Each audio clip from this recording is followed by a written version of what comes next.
పురంధేశ్వరి చేసిన వ్యాఖ్యలను భాజపా అధిష్టానం చూసుకుంటుందని సమాచార పౌర సంబంధాల శాఖ మంత్రి కాలువ శ్రీనివాసులు చెప్పారు.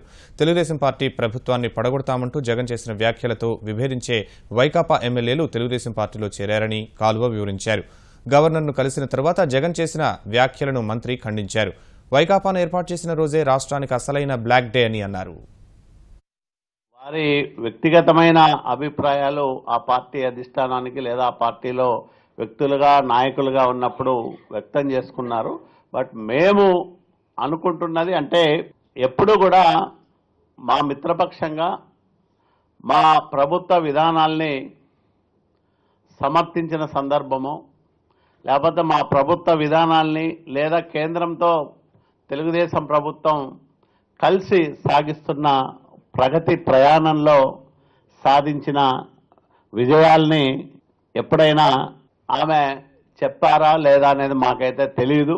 ఆ పార్టీ అధినాయకత్వం ఉంది, వాళ్ళు దాని మీద ఆలోచన చేస్తారు.